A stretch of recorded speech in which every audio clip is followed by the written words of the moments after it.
I often get asked, how do I succeed as a self-taught interior designer? And so I came up with this video on 5 things that you need to know if you're a self-taught interior designer.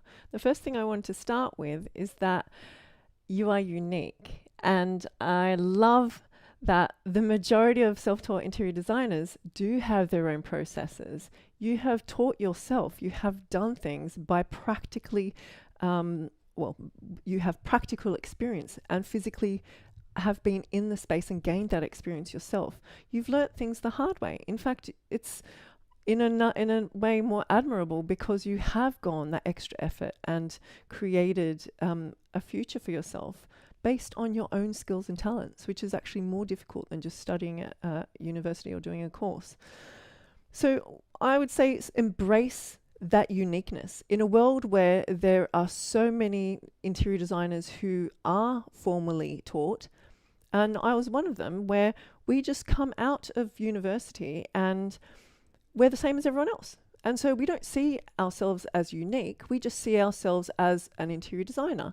And that doesn't actually work for you because you need to be different. You need to stand apart in order to succeed. And so you have this naturally, where a lot of interior designers who are self-taught find this as something they want to hide. And I wouldn't hide that. I would be really proud that this is something you have achieved for yourself.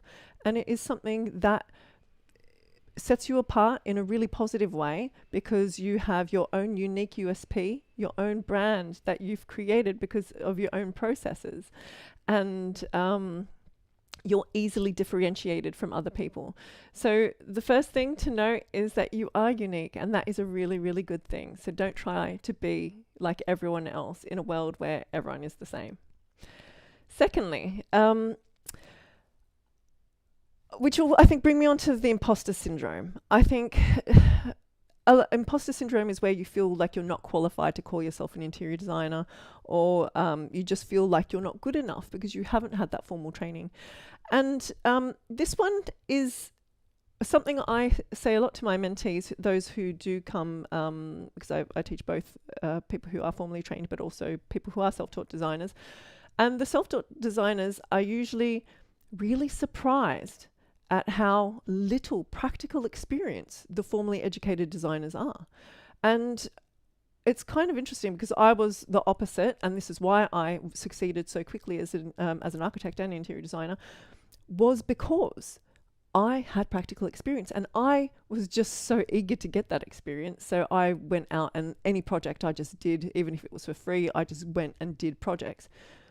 That worked for me, and I didn't realize it at the time. I was just excited to be in this career because I never thought from my upbringing that that would have ever been a possibility for me.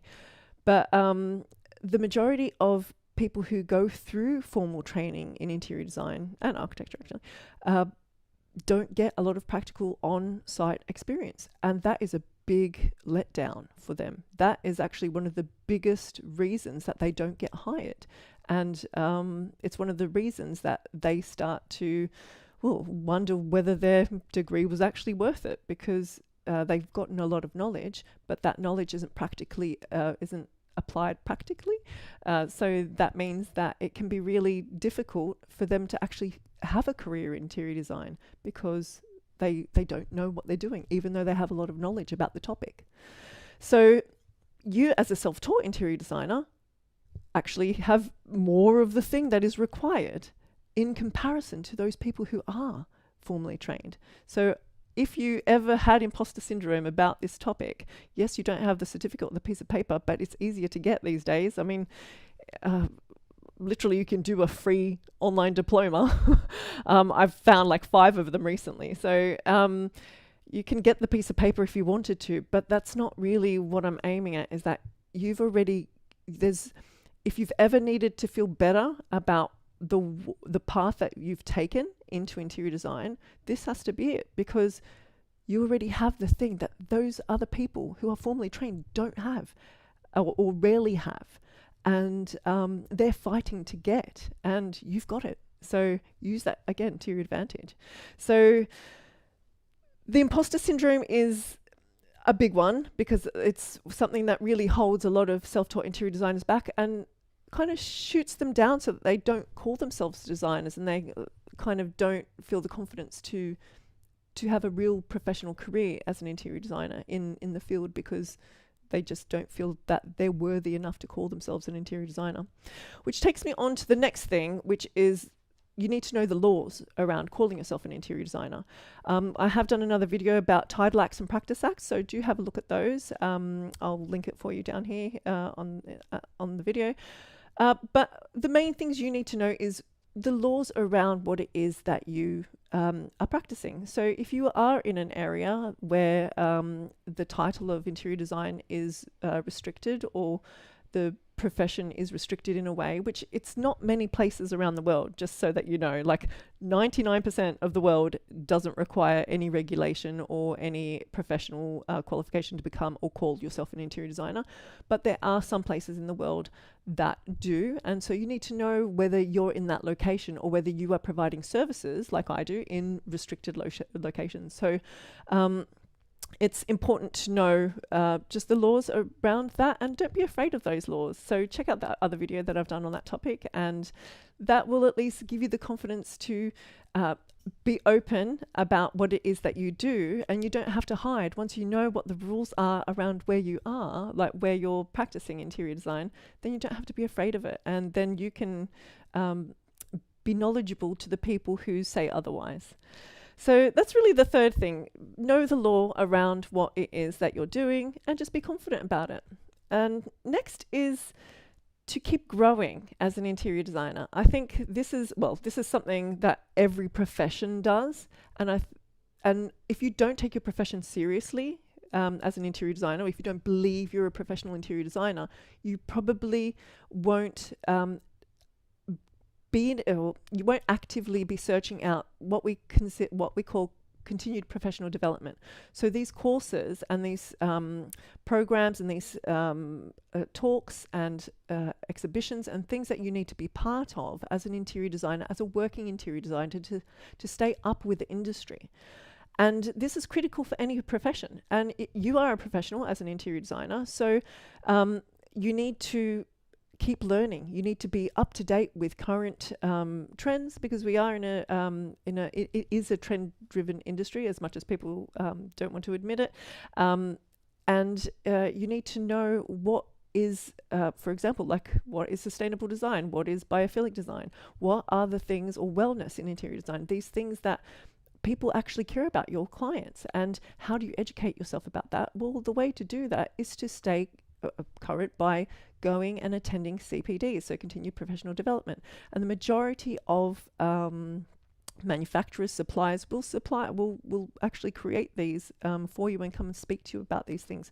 So be open to those. Obviously, it's not just continued professional development. There is informal ways of studying, even just getting the magazines, reading the magazines, know what's going on in the industry, keep learning, study courses if you can, because not all courses are the same. Do the courses that you're interested in, not necessarily the ones that you're being forced to take because you think that that's what you should do. So just continuing your knowledge. Don't stay stuck where you are, because growth is forever and learning is forever. And even all the other professionals in the industry are continuously learning, so no one just knows everything. We don't just get to a point and we're professionals and we don't have to learn anymore. We all continue to learn, and we all continue to study and to keep growing and continue to do new courses, especially keeping up to date with up-to-date trends and legalities really in the industry. So the construction industry is growing and changing constantly, and you need to be a part of that, and that's part of your responsibility as a professional. So continued learning, and the next thing I think is the biggest one, where if you don't isolate yourself in learning, you shouldn't also isolate yourself in reality. So what I mean by that is to be part of the interior design community. What you need to do is join a group, be part of, find people who are local in your community who are other interior designers. Join meetings with them. Find people who are doing the same thing as you. This is really one of the things that you'll find will help you to succeed more than any of the others, because when you have support, it's invaluable. Whether it's just someone to ask a question to, someone to be there when, something bad happens on a project. It happens to all of us. And, 99% of projects have something bad happen or have a problem. That's our job. It's to problem solve. So, you need someone to bounce ideas off, and you need to be able to speak to someone about it, somebody that understands you and who isn't just going to shoot it down and say, oh, that's not that big a deal. Or, someone who understands, yes, I've had a similar issue and this is how I dealt with it. Or, get a mentor, get support from communities. And this is where you will find that if you isolate yourself, no one succeeds on their own. Like if you kind of analyze success, but the people who actually succeed faster are those who actually have that support network around them. And it's usually the support network in their current field, because that is what speeds up the progress and the timeline of learning. So we do have mentorship support. We have high-level support for if you're starting a business, but we also have mentorship and support for skills if you want to learn skills as an interior designer. So that's something. Check out the links below the video and you'll be able to see those there. So that's the final one. What were they again? You're unique, so use that to your advantage. Don't let imposter syndrome get in the way. Know the laws around what it is that you do. Continue professional development, and then find your community. I've got more coming on this topic because I've had a lot of questions about this. So I'll leave it at that, but keep the questions coming, and let me know what is the biggest struggle that you've had as a self-taught interior designer.